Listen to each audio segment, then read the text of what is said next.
Kaffa वस्सलामुन अला इबादिहिल्लज़ीन इस्तफ़ा अम्मा बादो फ़क़द क़ाल अल्लाहु सुब्हानहु व तआला फ़ी मुहकमे किताबिहिल मुबीन बिस्मिल्लाहिर रहमानिर रहीम व इज़ा बद्दलना आयतन मकाना आयतिन वल्लाहु अअलमु बिमा युनज़्ज़िलु क़ालू इन्नमा अंता मुफ्तरिन बल अक्सरुहुम ला यअलमून कुल नज़्ज़लहु रूहुल क़ुदुस मिन रब्बिका बिल हक़्क़ लियुसब्बितल लज़ीना आमनू व हुदन व बुशरा लिल मुस्लिमीन व लक़द नअलमु अन्नहुम यक़ूलूना इन्नमा युअल्लिमुहु बशरुन लिसानुल लज़ी युल्हिदूना इलैहि अअजमिय्युन व हाज़ा लिसानुन अरबिय्युन मुबीन। अज़ीज़ान मोहतरम, सूरह नहल कुरान मजीद का 16वां सूरा है और उस सूरे की मुसलसल 3 आयतों की तिलावत का शरफ हासिल किया गया। इन आयात के निशानात 101, 102 और 103 हैं। इन आयतों में परवरदिगार आलम ने मुशरिकीन मक्का के 2 एतराज़ात नकल किए और फिर उन 2 एतराज़ात के जवाबात इरशाद फरमाए। इरशाद किया व इज़ा बद्दलना आयतन मकान आयतिन, जब हम, परवरदिगार इरशाद फरमा रहा है, जब हम एक आयत को दूसरी आयत से बदल देते हैं, जब हम एक आयत को मनसूख करके उसके मकाम पर दूसरी आयत को ले आते हैं, तो ये मुशरिक कहते हैं, इनकार किताब और इनकार नबूवत करने वाले कहते हैं कि इन्नमा अंत मुफ्तरी, नऊज़ बिल्लाह, रसूल तुम झूठे हो। दरमियान में टुकड़ा है वल्लाहु अअलमु बिमा युनज़्ज़िलु, हालांकि अल्लाह खूब जानता है जिन आयतों को नाजिल कर रहा है उनके मुतल्लिक वो बखूबी वाकिफ और बखूबी आगाह है। बल अक्सरुहुम ला यअलमून, ये कहते हैं कि रसूल तुम झूठे हो, लेकिन इन मुशरिकीन की अक्सरियत जाहिल, नावाकिफ और ला इल्म है। कुल नज़्ज़लहु रूहुल क़ुदुस मिन रब्बिका बिल हक़्क़, हबीब उनके एतराज़ के जवाब में कह दो कि ये जो कुछ भी आयतों की सूरत में उतर रहा है, नज़्ज़लहु रूहुल क़ुदुस मिन रब्बिका, उसे रूहुल क़ुदुस तुम्हारे रब की तरफ से लेकर उतरा है, बिल हक़, और ये जो आयतें उतर रही हैं इनका एक एक लफ्ज़ और एक एक हर्फ हक के साथ उतर रहा है। तो हम इन आयतों को क्यों उतार रहे हैं? लियुसब्बितल लज़ीना आमनू, ताकि ईमान लाने वालों के कल्ब में और उनके ईमान में और उनके अकीदे में मजीद इस्तेहकाम पैदा हो जाए। व हुदन व बुशरा लिल मुस्लिमीन, और ये नुज़ूल, ये आयतों का बदलना, एक आयत का मनसूख होना, दूसरी आयत का नासिख हो जाना, ये हिदायत भी है और बशारत भी है इस्लाम लाने वालों के लिए। वलक़द नअलमु अन्नहुम यक़ूलून, परवरदिगार फरमाता है और हम जानते हैं, लक़द नअलमु, हम जानते हैं, अन्नहुम यक़ूलून, ये मुशरिक कहते हैं। क्या कहते हैं? इन्नमा युअल्लिमुहु बशरुन, के रसूल तो पढ़ा लिखा है नहीं, नऊज़ु बिल्लाह, और इतनी इल्म फज़ल की बातें कर रहा है, तो इन्नमा युअल्लिमुहु बशरुन, इस रसूल को एक बशर है, एक इंसान है जो तालीम देता है। तो अब जवाब में परवरदिगार फरमाता है लिसानुल लज़ी युल्हिदूना इलैहि अअजमिय्युन, जिस इंसान की तरफ तालीम की तोहमत लगा रहे हैं और कह रहे हैं कि वो इंसान रसूल को तालीम देता है, उसकी जबान अजमी जबान है, उसके बोलने की जबान अजमी जबान है। वहाज़ा लिसानुन अरबिय्युन मुबीन, और यह खुली हुई अरबी जबान है जिसमें कुरान मजीद को और आयतों को हम नाजिल कर रहे हैं। तो इन 2 आयतों में परवरदिगार आलम ने 2 एतराज़ात नकल फरमाए और उनके 2 जवाबात अता फरमाए। पहला एतराज़ यह था कि जब परवरदिगार ने एक आयत भेजी और उसके बाद उसी परवरदिगार ने उस आयत को मनसूख कर दिया, तो मुशरिकों ने यह एतराज़ किया कि भाई अगर यह कलाम खुदावंद आलम का होता, अगर यह कलाम अल्लाह का होता, तो इस कलाम में तब्दीली न पैदा होती। अब यह कैसे मुमकिन है कि आज एक बात कहे और कल उसी बात को मनसूख करके एक दूसरी बात कह दे, और परसों फिर उस दूसरी बात को मनसूख करके एक तीसरी बात कह दे। उसकी तरफ परवरदिगार आलम ने पूरी इंसानियत को मुतवज्जह किया कि वल्लाहु आलमु बिमा युनज़्ज़िलु, अल्लाह बेहतर जानता है उन चीजों को जिन्हें वो नाजिल फरमा रहा है। भाई इस जुमले में राज क्या है, और इस जुमले में वो सिर कौन सा पोशीदा है, वो मसलियत कौन सी पोशीदा है जिनकी बुनियाद पर अहकामात में तब्दीली होती है। तो अगर आप फलसफे नस्ख़ शराए पर तवज्जो फरमाएं कि शरीयतें मनसूख क्यों हुई, नूह अलैहिस्सलाम एक शरीयत लेके आए, इब्राहिम अलैहिस्सलाम के अहद में वो शरीयत मनसूख हुई, इब्राहिम अलैहिस्सलाम लाए, और वो शरीयत इब्राहिमी हजरत मूसा अलैहिस्सलाम के अहद में मनसूख हो गई, यानी जुज़वी तब्दीलियां होती रहीं। तो अब यही हुआ ना कि एक आयत आई, उस आयत को परवरदिगार ने दूसरी आयत से मनसूख किया, फिर उस आयत को एक तीसरी आयत से मनसूख कर दिया। तो यही सूरत शरीयतों में भी पैदा हुई। एक शरीयत आई, परवरदिगार ने दूसरी शरीयत से मनसूख किया, फिर तीसरी शरीयत से उस दूसरी शरीयत को मनसूख किया, यह सिलसिला चलता रहा यहां तक कि आखिरी नबी पर आखिरी शरीयत आई और वो सारी शरीयतों की नासिख करार पाई। तो मसला क्या है अज़ीज़ान मोहतरम, इस बात को हमेशा याद रखें कि दीन की दो बुनियादी तक़सीमें हैं, एक है अकीदा और एक है शरीयत। अकीदे के मानी है वो बातें जिन्हें अल्लाह तस्लीम करवाना चाहता है, और वो बातें जिन्हें अल्लाह बावर कराना चाहता है उसे अपने जान और अपने ज़मीर और अपनी अक्ल से बावर करें और उसे तस्लीम करें, इसका नाम है अकीदा। दूसरा हिस्सा दीन का, उसका नाम है शरीयत, यानी वो अहकामात जिन पर परवरदिगार आलम इंसानों को अमल करता हुआ देखना चाहता है उनका नाम है शरीयत, और जिन बातों को तस्लीम करवाना चाहता है उनका नाम है अकीदा। आदम अलैहिस्सलाम के अहद से लेकर आज तक अकीदे में न तब्दीली हुई है और न अकीदे में तब्दीली का इम्कान है, लेकिन शरीयतें, अहकामात, हालात और हालात के तकाज़ों के तहत मुख्तलिफ अदवार में मुख्तलिफ ज़मानों में तब्दील होते रहे। अब मैं आपकी खिदमत में उसूल पेश करूं।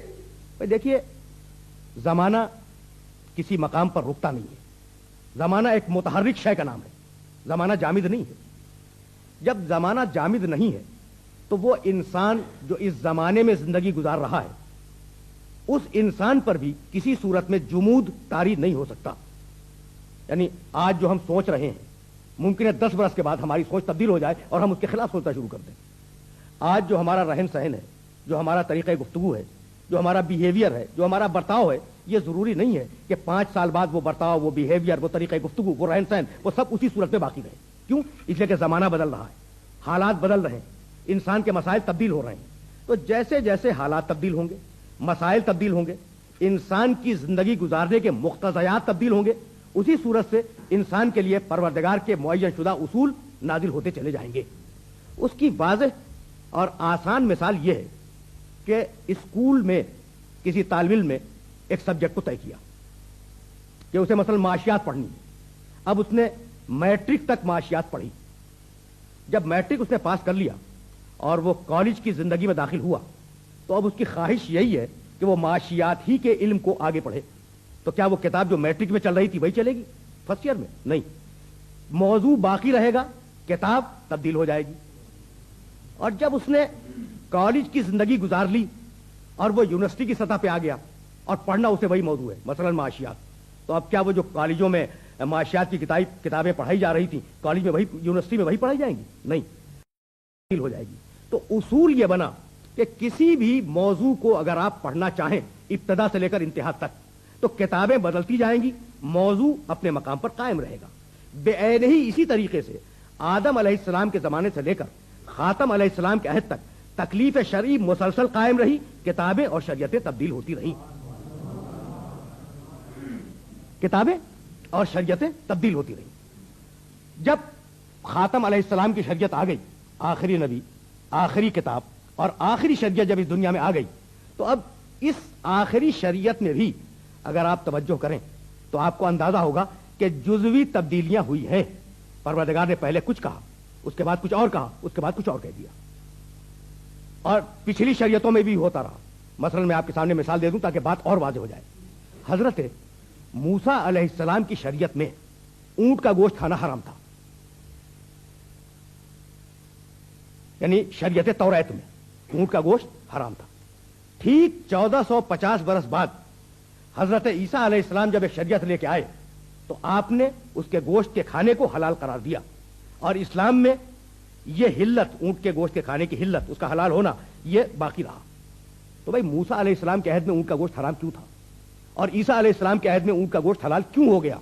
تو وہ لوگ جو فلسفہ تشریع اور فلسفہ شرائع کے ماہرین ہیں، انہوں نے کہا کہ حضرت موسیٰ علیہ السلام کے عہد میں اس جانور کی نسل ختم ہو رہی تھی، تو اگر اس کے گوشت کو حلال کر دیا جاتا تو آج اس کی شبیہ بھی اس دنیا میں موجود نہ ہوتی۔ لیکن 1450 سال کے عرصے میں یہ جانور اور اس کی نسل اتنی پھیل گئی کہ اب اگر اسے بطور غذا استعمال کیا جائے تو اس کے فنا ہونے کا کوئی امکان نہیں ہے۔ تو اب ایک اصول تو سمجھ میں آ گیا نا کہ پروردگار عالم مصلحتوں کی بنیاد پر شریعتوں میں جزوی تبدیلیاں فرماتا ہے۔ اب مستشرقین نے اعتراض کیا کہ بھائی ہوگا، ہم مانتے ہیں کہ قرآن کے اندر ناسخ بھی ہے، قرآن میں منسوخ بھی ہے، یعنی منسوخ وہ جو پہلے کا حکم ہے، ناسخ وہ جو بعد کا حکم ہے۔ تو وہ کتاب جو قیامت تک رہنے والی ہے، جو عالمین کے لیے ہدایت بن کے آئی ہے، اس میں منسوخ آیتوں کی کیا ضرورت ہے؟ بھائی آئی تھی، اب ان کو نکال دیجئے، ضرورت کیا ہے کہ انہیں رکھا جائے؟ خدا کی قسم میں چاہوں گا کہ میرے محترم سننے والے توجہ کریں، اعتراض میں وزن ہے۔ بھائی جو پہلے حکم آیا تھا اور اللہ نے خود اس حکم کو منسوخ کر دیا، تو اب کیا ضرورت ہے کہ کتاب ہدایت میں وہ منسوخ حکم بھی رکھا جائے اور قیامت تک رکھا جائے؟ تو خدا کی قسم مستشرقین نے غور نہیں کیا، یہ کتاب واقعاً عالمین کے لیے ہدایت ہے۔ یہ جو قرآن مجید ہے نا، جس کا نام ہے قرآن مجید، یہ کتاب عالمین کے لیے ہدایت ہے۔ یعنی میں کہنا یہ کیا چاہ رہا ہوں کہ قیامت تک اسی کتاب کو کتاب ہدایت رہنا ہے۔ تو اب اس گلوب پر، اس کرۂ ارض پر کہیں ویسا ہی معاشرہ اگر موجود ہو جیسا معاشرہ ان عربوں کے زمانے میں تھا، اور اس کتاب کو ہدایت کا فریضہ انجام دینا ہو، تو انہی پچھلے منسوخ شدہ احکامات کو وہ پہلے نافذ کرے گی اور ناسخ حکم کو بعد میں نافذ کرے گی۔ تو وہ جو بعد کا حکم تھا وہ بعد میں نافذ ہوگا، جو پہلے کا حکم تھا وہ پہلے نافذ ہوگا۔ تو مستشرقین جو اعتراض قرآن مجید پر کر رہے تھے، وہی اعتراض در حقیقت قرآن مجید کی بلاغت ہے اور قرآن مجید کا معجزہ ہے۔ وَإِذَا بَدَّلْنَا آیَةً مَكَانَ آیَةٍ وَاللَّهُ أَعْلَمُ بِمَا يُنَزِّلُ قَالُوا إِنَّمَا أَنْتَ مُفْتَرٍ بَلْ أَكْثَرُهُمْ لَا يَعْلَمُونَ۔ جب ہم آیتوں کو بدلتے ہیں تو ان کا خیال یہ ہے کہ تم نعوذ باللہ اللہ پہ افطرا باندھ رہے ہو۔ وَاللَّهُ أَعْلَمُ بِمَا يُنَزِّلُ، اللہ جانتا ہے کہ کون سی آیت کو کس موقع پہ نازل کرے، اللہ جانتا ہے کہ کون سے حکم کو کس موقع پر نازل فرمائے۔ ایک مختصر سے جملے میں جواب دیا، اور اب قرآن نے آگے بڑھ کے بات کی۔ قل، کہہ دو ان سے، نزلہ روح القدس من ربک، کہہ دو کہ یہ میں اپنی طرف سے نہیں بنا رہا ہوں، اس کتاب کو اور ان آیتوں کو میں اپنی طرف سے نہیں بنا رہا ہوں۔ روح القدس، روح القدس وہ فرشتہ وحی الہی جو امین ہے، وہ ان آیتوں کو لے کر اترا ہے بالحق، اور یہ ساری کی ساری آیتیں، ان کے حروف، ان کے الفاظ، ان کے نقطے، ان کے اعراب سب کے سب برحق ہیں۔ اور یہ کیوں آئے؟ لیثبت الذین آمنوا، یہ اس لیے آئے تاکہ ایمان لانے والوں کے ایمان کو مزید مستحکم کریں اور مضبوط بنائیں۔ وہدن، اور یہ ہدایت ہے، یہ جملے، یہ آیتیں، یہ سورہ، یہ ہدایت ہے۔ وبشرا، اور یہ بشارت ہے، للمسلمین۔ اس جواب کے فوراً بعد ایک دوسرے اعتراض کو نقل کیا، وَلَقَدْ نَعْلَمُ، ہم جانتے کہ ان کا اعتراض ہے کہ ایک اجمی رسول کو سکھلاتا ہے۔ بھائی دیکھے گا کتنی باریکی کے ساتھ قرآن نے جواب دیا ہے، لیکن کتنے سادے لفظوں میں جواب دیا۔ وَلَقَدْ نَعْلَمُ مِنْهُمْ أَنَّهُمْ يَقُولُونَ إِنَّمَا يُعَلِّمُهُ بَشَرٌ لِسَانُ الَّذِي يُلْحِدُونَ إِلَيْهِ أَعْجَمِيٌّ وَهَذَا لِسَانٌ عَرَبِيٌّ مُبِينٌ۔ ہم جانتے ہیں، پروردگار کہتا ہے، ہم جانتے ہیں کہ ان کا دوسرا اعتراض یہ ہے کہ وہ کہتے ہیں کہ ایک اجمی ہے، اجمی سے مراد غیر عرب، ایک اجمی ہے جو رسول کو سکھلا رہا ہے، اور رسول اس کی حکمت کی باتوں کو لے کر اپنی زبان میں ٹرانسلیٹ کر کے لوگوں کے سامنے بیان کر رہے ہیں۔ یہ ہے ان کا اعتراض۔ کہہ دو ان سے، لسان الذی یلحدون الیہ اعجمی، بھائی وہ اجمی جسے تم نعوذ باللہ رسول کا معلم سمجھ رہے ہو، اس کی زبان اجمی ہے، یعنی غیر عربی زبان ہے۔ وہذا لسان عربی مبین، اور یہ جو ہے قرآن، یہ کھلا ہوا عربی زبان کے اندر آیا ہے، تو اس کی زبان ہے اجمی، اور یہ قرآن عربی زبان میں آیا ہے۔ بھائی یہی تو جواب دیا نا۔ دیکھیے کتنی عجیب و غریب بات ہے۔ بھائی اعتراض میں جواب میں ربط کیا ہے؟ ان کا خیال یہ ہے کہ ایک اجمی شخص پیغمبر کو سکھلا رہا ہے، پیغمبر اپنی زبان میں یعنی عربی زبان میں اسے ٹرانسلیٹ کر کے لوگوں کے سامنے پیش کر رہے ہیں۔ قرآن اس کا جواب دیتا ہے کہ ان سے کہہ دو کہ اس انسان کی زبان اجمی ہے اور یہ قرآن عربی میں ہے۔ تو کچھ سمجھ میں آیا کہ یہ اعتراض میں اور جواب میں پروردگار نے رب کیا رکھا؟ بھائی رب بہت آسان ہے۔ یہ کتاب آئی ہے عربی زبان میں، तुम उसी जबान में अपने माफी ज़मीर का इजहार करते हो, तुम उसी जबान को समझते हो, तुम किसी को समझाना चाहो अरबी इस्तेमाल करते हो, तुम कोई बात समझना चाहो अरबी इस्तेमाल करते हो, शेर उस जबान में कहते हो, खुतबा उस जबान में देते हो, अपने सारे मसाइल उस जबान में हल करते हो। तो अगर ये कलाम वाकई मोहम्मद का कलाम है तो तुम भी कोई अजमी तलाश कर लाओ, तुम भी कोई अजमी तलाश कर लाओ और उससे मतालिब को सीखो, और सीखने के बाद उसी अरबी जबान में जो तुम्हारी मादरी जबान है उसमें नकल कर दो तो मोहम्मद का जवाब हो जाएगा। और अगर न कर सको तो समझ लो कि यह तर्जुमा नहीं है, एक एक लफ्ज अल्लाह की तरफ से उतर रहा है। ये तर्जुमा नहीं है, इसका एक एक लफ्ज परवरदिगार आलम की तरफ से नाजिल हो रहा है। बड़ा जोर दिया है, मैं यहां रोक रहा हूं अपने सारे सुनने वालों को, परवरदिगार ने बड़ा जोर दिया है और बड़ा इसरार किया है कि ये क्या है, अरबी है, मुबीन, खुली हुई अरबी। सूरह फुस्सलत में कहा, सूरह हामीम में कहा, बिस्मिल्लाहिर्रहमानिर रहीम, हामीम वल किताबिल मुबीन इन्ना अंज़लनाहु कुरआनन अरबिय्यन लअल्लकुम ताक़िलून। भाई देखो, हमने इस कुरान को अरबी में उतारा है, यानी अरबी पे जोर है, हमने इस कुरान को अरबी जबान में उतारा है ताकि तुम ताक़ुल से, तदब्बुर से, गौर से, फिक्र से इस कुरान में और इस किताब में काम लो। अरबी में उतारा है। भाई ये अरबी पे इतना इसरार क्यों है? अपने सारे सुनने वालों को इस मंजिल पे रोकना चाह रहा हूं और यही के लिए मैंने जहमत दी। ये अरबी पे इतना इसरार क्यों है, एक खास जबान पर? हामीम वल किताबिल मुबीन इन्ना अंज़लनाहु कुरआनन अरबिय्यन। सूरह फुस्सलत में भी आयत मौजूद है, सूरह यूसुफ में भी इसका तज़किरा मौजूद है कि हमने कुरान मजीद को इन्ना अंज़लनाहु कुरआनन अरबिया, हमने कुरान को अरबी जबान में नाज़िल किया। तो ये अरबी पे इतना जोर क्यों है? अर्ज करूं भाई, अरबी पर इसलिए जोर है कि कुरान के पहले मुखातब अरब है। जिस मुआशरे में ये किताब आ रही है, ये बैनुल अक़वामी किताब, उसके पहले मुखातब अरब है। और अब उनसे कहा क्या, मैं फिर ले चल रहा हूं वापस कुरान के एक दूसरी आयत की तरफ जो हजारों मरतबा आपने सुनी होगी, इन कुंतुम फी रैबिन मिम्मा नज़्ज़लना अला अब्दिना फातू बेसूरतिन मिन मिस्लिह। अगर तुम शुबहे में हो कि हमारे बंदे पर जो किताब नाजिल हो रही है वो हमारी नहीं है, इस बंदे की है, यानी अगर ये अल्लाह की किताब नहीं है, इस बंदे की बनाई हुई है, ये शुबहा तुम्हें है, फातू बेसूरतिन मिन मिस्लिह, तो उसके मिसल एक सूरा ले आओ। देखिए, उसके मिसल, किसके मिसल? मैं यही रोकना चाह रहा हूं, कुरान मजीद की बलागत का कमाल यही है, फातू बेसूरतिन मिन मिस्लिही, उसके मिसल एक सूरा लाओ। किसके मिसल? कुरान के मिसल, है ना? जैसे कुरान में सूरे हैं, उसके मिसल ले आओ। लेकिन ये एक मफहूम है कि अगर तुम समझते हो कि ये अल्लाह की किताब नहीं है तो उसके मिसल एक सूरा ले आओ, कुरान के मिसल। लेकिन इससे ज्यादा बलीग बात यह है कि इसका इशारा उसके मिसल कुरान की तरफ नहीं बल्कि रसूल की तरफ है कि उसके मिसल एक किताब लाओ। तुम्हारे समाज में पैदा हुआ, न किसी मकतब में गया, न किसी मदरसे में गया, न उलमा की सोहबत में बैठा, और उसके बाद 40 बरस की उम्र के पर पहुंचने के बाद उसने ऐसी इल्म और हिकमत की बातें की कि अव्वलीन और आखरीन के इल्म को इस किताब में जमा कर दिया। तो अगर वो जमा कर सकता है तो तुम भी ले आओ। अगर वो जमा कर सकता है तो तुम भी ऐसी किताब बना के ले आओ, इसलिए कि वो भी तो अरब है ना और तुम भी अरब हो। तो इसलिए कुरान मजीद की अरबियत पर परवरदिगार ने जोर दिया, बेलिसानिन अरबिय्यिन मुबीन, हमने इस किताब को अरबी जबान में नाजिल किया। और लाओ, सूरा बना लाओ, 10 सूरे बना लाओ, पूरी किताब का जवाब ले आओ, लाओ तो कुछ। ये है चैलेंज, भाई तवज्जो रहे, ये चैलेंज है। अब लाए कौन? कोई न लाया ना, सदियां गुजरती रही, बरस गुजरते रहे, कोई लाया जवाब? नहीं लाया। राज क्या है भाई? बहुत तवज्जो कीजिएगा, लेकिन गुफ्तगू अपने आखिरी मरहलों में दाखिल हो रही। राज क्या है कि कुरान बार बार कहे कि भाई अरबी जबान में है, तुम अरब के अदीब हो, तुम अरब के शायर हो, तुम अरब के बड़े फसीह बलीग इंसान हो, तुम्हारी उम्रें मदरसों में गुजर गई, भाई जवाब तो लाओ। और फिर जवाब ना आए तो अर्ज करूं भाई, चैलेंज है कि इस किताब का जवाब लाओ। तो अब सारे अरब तो ला नहीं सकते, इसलिए कि कुरान है फसीह बलीग अरबी में, और दुनिया का कोई अरब यह दावा नहीं कर सकता कि पूरी की पूरी कौम फसीह बलीग है। तो अब वो बचे जो फसीह बलीग लोग हों, जो अदीब हों, वही ला सकते हैं ना। यानी पूरी दुनिया अरबों के अलावा खारिज हो गई, अरब बचे, उनमें से जो अवामुन्नास थे वो खारिज हो गए, बचे अदीब। बहुत तवज्जो रखिएगा, अदीब बचे। अब चैलेंज उनसे है, भाई किताब का जवाब लाओ।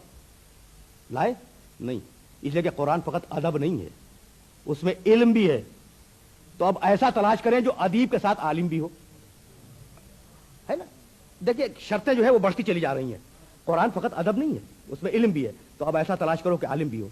अब आपने एक ऐसा अरब ढूंढा जो अदीब भी है और आलिम भी है, आप ले आए। भाई आपको तो कुरान का जवाब लिखना है ना, नऊज़ु बिल्लाहि मिन ज़ालिक, मिसालन रख कर रहा हूं। आप एक अरब मुशरिक एक इंसान को ले आए जो अदीब भी है, आलिम भी है। अब हमने पूछा कि भाई क्या जानते हो? उसने कहा मैं तारीख का आलिम हूं। जवाब लिख सकता है? भाई कुरान फकत तारीख का इल्म नहीं है, उसमें सियासियात भी है। तो अब ऐसा लाओ जो सियासियात भी जानता हो।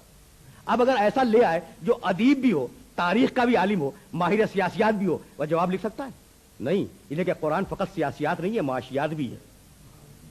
अब ऐसा तलाश करो जो इन तीन उलूम को जानता हो, तो क्या वो जवाब लिख सकता है? नहीं, इसलिए कि कुरान में समाजियात भी हैं। तो अब ऐसा लाओ जो इन चार उलूम को जानता हो। अगर ले आए तो कुरान में एक पांचवा इल्म भी है, फलसफा भी है। और अगर पांच उलूम के माहिर को ले आए तो कुरान में छठा इल्म मंतिक भी है। और अगर छह इल्म के माहिर को ले आए तो कुरान में सातवां इल्म भी मौजूद है। और अगर फर्ज करें थोड़ी देर के लिए कि आपने एक अरब को, एक अदीब को और एक ऐसे आलिम को मुंतखब किया कुरान का जवाब लिखने के लिए जो दुनिया के सारे उलूम जानता है, आर्ट्स के भी और साइंस के भी, मफरूजा है और सपोजिशन पर आपको एतराज नहीं होना चाहिए। तो ऐसा इंसान जो अरब भी है, अदीब भी है और सारी दुनिया के उलूम को जानता है, वह जवाब लिख सकता है? नहीं लिख सकता, इसलिए कि उन उलूम के अलावा कुरान में गैब भी है और गैब सिवाय अल्लाह के किसी के काबू में नहीं है। तो कुरान मजीद को वही लिख सकता है जो आलिमुल गैब हो, और वो गैब परवरदिगार आलम ने वदियत किया पैगंबर अकरम की तरफ। बस आखिर कलाम में अपने सुनने वालों को मुतवज्जे करना चाह रहा हूं फकत एक नुक्ते की तरफ। अब वो गैब वदियत हुआ बिलिसानिन अरबिय्यिन मुबीन, ये कुरान अरबी जबान में आया है। तो अब समझ में आया कि इस किताब का जवाब क्यों नहीं लिखा गया? मुमकिन ही नहीं था। ना अरब लिख सकते थे, ना आलिम लिख सकते थे, ना फसीह लिख सकते थे, ना बलीग लिख सकते थे, ना दानिशवर लिख सकते थे, इसलिए कि ये सारी क्वालिटीज किसी इंसान में जमा हो ही नहीं सकती। अब अरबी जबान में ये कुरान आया और पैगंबर अकरम की जिम्मेदारी है कि इस कुरान मजीद को अरबों तक पहुंचा दे। पैगंबर भी अरब, किताब भी अरबी जबान में, और मुखातब अरब, इस्लाम के मुखातब, दीन के मुखातब, उस किताब के मुखातब वो सारे के सारे अरब हैं। तो क्या ये किताब फकत अरबों के लिए आई? क्या ये रसूल फकत अरबों के लिए था? भाई आलमीन का रसूल है, आलमीन की किताब है। अभी मैं अर्ज करूंगा आपकी खिदमत में, रसूल भी आलमीन का है, किताब भी आलमीन की है। तो सूरह इब्राहिम में 14वां सूरा है कुरान का, एक बड़ी छोटी सी आयत है, और उस छोटी सी आयत का मैं इब्तिदाई टुकड़ा पढ़ रहा हूं। वमा अरसलना मिन रसूलिन इल्ला बिलिसानि कौमिही लियुबय्यिन लहुम। मैंने, परवरदिगार कह रहा है, वमा अरसलना मिन रसूलिन, मैंने किसी रसूल को नहीं भेजा मगर उस कौम की जबान बोलता हुआ भेजा जिस कौम में भेज रहा हूं। इस जुमले के तेवर को जरा ज़हन में महफूज रखें। वमा अरसलना मिन रसूलिन, हमने किसी रसूल को नहीं भेजा, लेकिन अगर भेजा तो जिस कौम में भेजा उस कौम की जबान को बोलता हुआ भेजा, उस कौम के जबान वाला भेजा। क्यों? लियुबय्यिन लहुम, अहकाम इलाही को उस कौम के सामने बयान कर सके। अगर चीनी जबान का रसूल हो और अरब में भेज दिया जाए तो वो कैसे बयान करेगा? यानी है या नहीं? तो जिस कौम में आ रहा है उस कौम की जबान का रसूल होना चाहिए। यह है सूरह इब्राहिम में। भाई बहुत तवज्जो रहे, इसलिए कि मैंने आपको जहमत दी, गुफ्तगू इस मंजिल पर इख्तिताम पजीर हो रही है।